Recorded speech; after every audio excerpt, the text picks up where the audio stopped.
the session.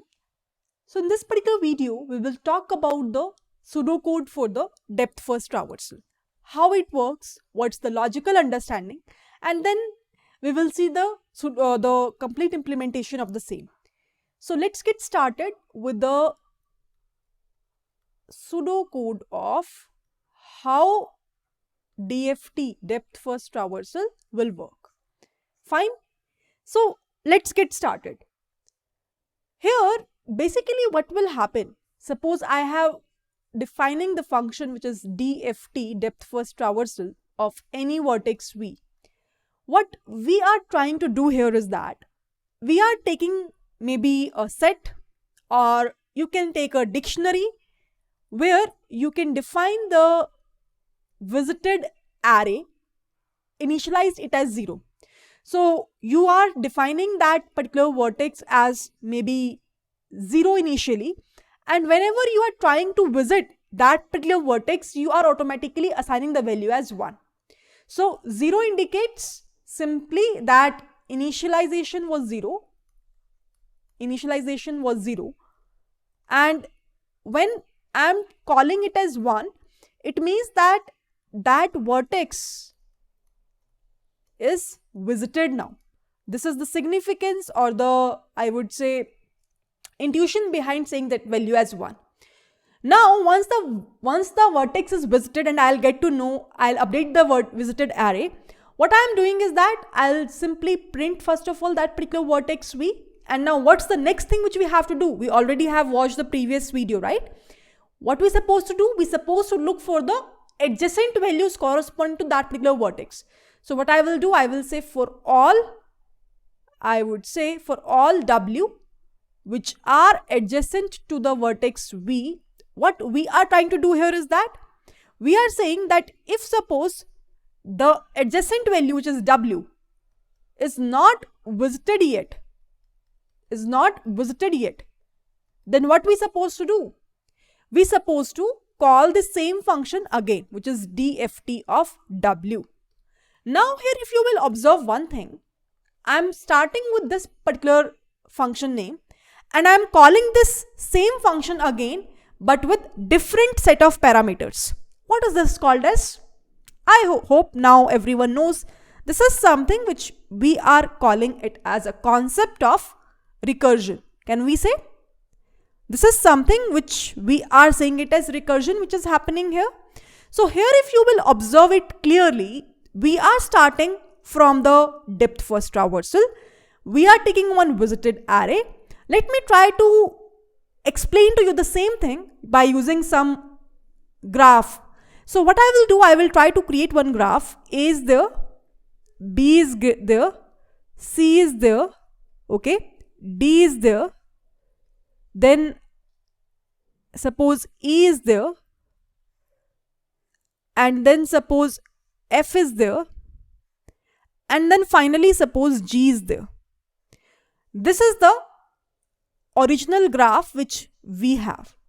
Now I want to do the depth first traversal of this graph. We already have the pseudocode for the same. And suppose I am starting from the vertex A. So I will call DFT of A now. What will happen? I already have created one visited array where I did the initialization with 0. Or you can do one more thing. You can take it as a set so that you can just add the nodes. Anything which will work for you. Let me do one thing. For your explanation purpose, I am taking A, B, C, D, E and F. This is the visited array that we have, and we are doing an initialization with 0 initially. Now when I am calling this DFT of A, what will happen? It will first of all make it as 1, which indicates to me that in future this particular node will not come again, right? After that, we are trying to print this value of A. So what will happen?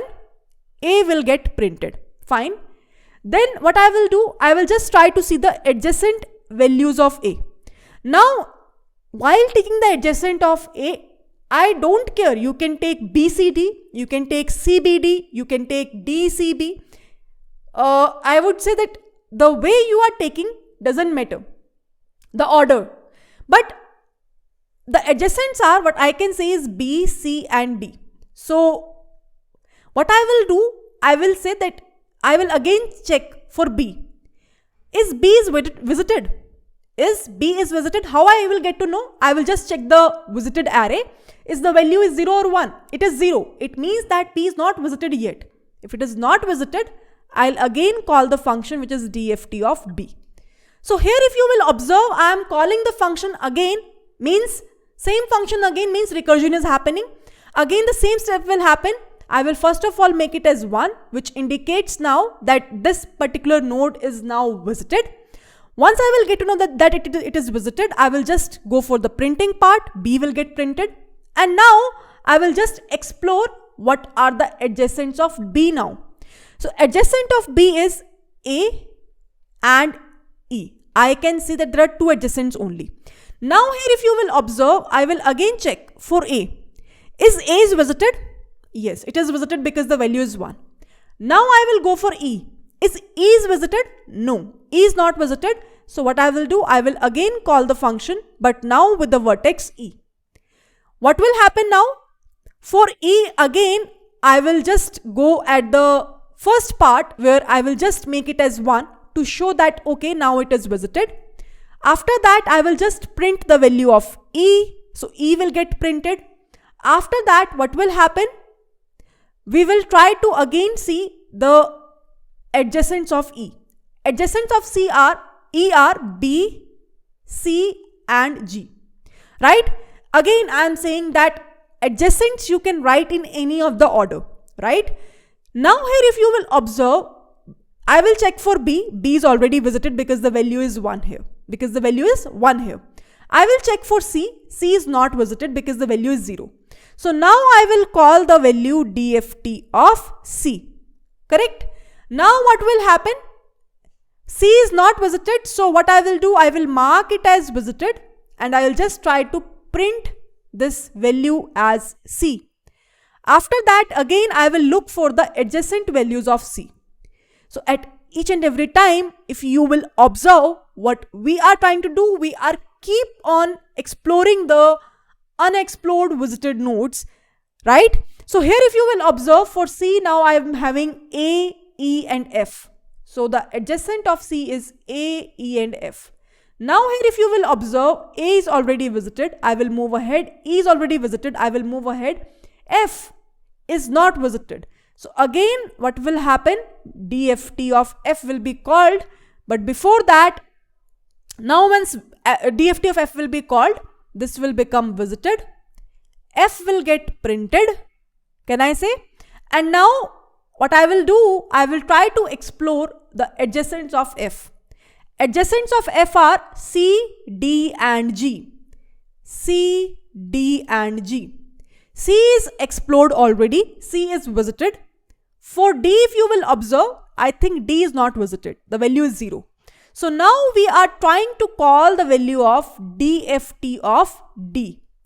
Now once you will call this, you will make it as 1 because now it is visited. You will print this as, I would say, D. After that, you will try to explore for the adjacent values of D. Here if you will see, the adjacents are A and F.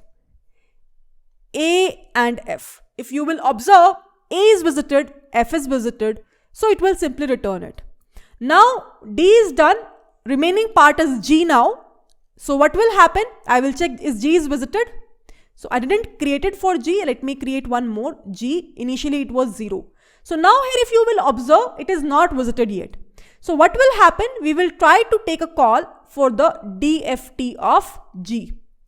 And once you will call this dft of G, again you will make or mark it as visited first. Then you will try to print this value as G. So this is the, I would say, complete node that we have for the dft traversal. And then we will try to observe what is the adjacent of G. So adjacent of G is E and F. Can we say? So the adjacent of G is E and F. Now if you will observe, E is already visited, F is already visited. So E is already visited, F is already visited, it's done. I'll go back, it's done. I'll go back, it's done. I'll go back, it's done. I'll go back, it's done. I'll go back, C and D is also done. It means that in a way now we are done with all the nodes that we have. Can we say? And here if you will observe also, we will be having 7 nodes. A, B, C, D, E, F and G. I think we will be having 7 nodes. And if you will count this, 1, 2, 3, 4, 5, 6 and 7. So in a way, we are done with all the nodes that we have using the DFT traversal algorithm. Now here if you will observe what is happening, mainly the recursion is only happening. Here you will try to explore all the adjacent values, and how you will be able to get all the adjacent values corresponding to a vertex using the way you have drawn the graph, maybe using the adjacency list, right? And you all know that the degree of that adjacency list will be something which is equals to 2e, and you will explore these paths until how many number of times this DFT of V will work, until you will be able to cover up all the vertices. So can I say that the overall time complexity to run this particular code of DFT traversal is big O of V plus E. And yes, this is the time complexity required to execute the code of the depth first traversal, right? Why V? Because we are trying to cover up all the vertices that we have step by step.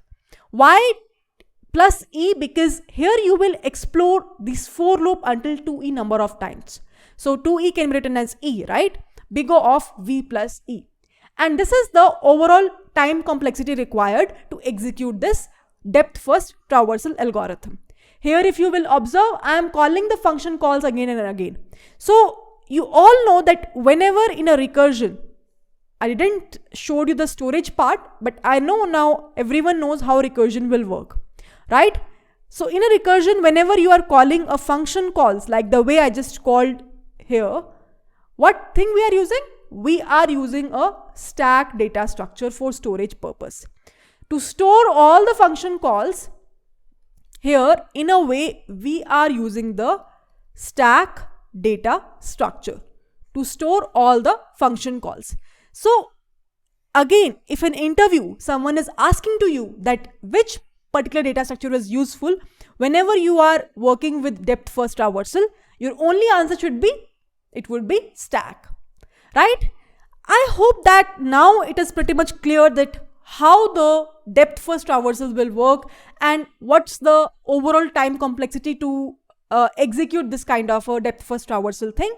Now it's my humble request to everyone that please try to execute the code on your own as well, right? Take any of the platform, whatever you think is good for you, any of the programming language. Try to create this graph. You can work with the same graph. Try to execute this logical and the pseudo code part which I have written here, and do let me know that whether you are getting the similar kind of answer or maybe some other answer. Now here if you will observe, in DFT traversal, you can get other results as well. You can get other results as well. Why is that so? Because here, if you will observe, maybe I am starting with a BCD, but suppose someone is starting from CBD. So there at that point of time, C will come up front, and accordingly your answers may vary. So in DFT, it is not like that this is the only answer you can get. You can get multiple answers, but you have to think logically. You have to understand that how DFT will work and is that it is going depth wise or not. Here if you will observe, after A, B is coming because B is the somehow adjacent value of A. After B, E is coming because E is somehow the adjacent value of B. After E, C is coming because C is somehow the adjacent value of E. After C, F is coming because F is somehow the adjacent values of C. So somehow you should get that adjacency part pretty well. Then you will be able to get the correct result. So algorithmically things will be fine. Doesn't matter that whether your results which I am getting is exactly the same or not, right? Do let me know that what results you are getting anyhow, right? With this, I would like to in this particular session In the next upcoming part of the session, we will try to do the implementation of the same, and we will try to see that what answer we are getting. So there I will try to take the same graph that I am taking here itself, and we'll try to compare the results. But before that, do try it in your on your own. Take a part and try to execute it, because I think I have written everything inside this board. And with this, I would like to end this particular session. Happy learning to all. Bye bye everyone, and I'll see you all in my next upcoming video.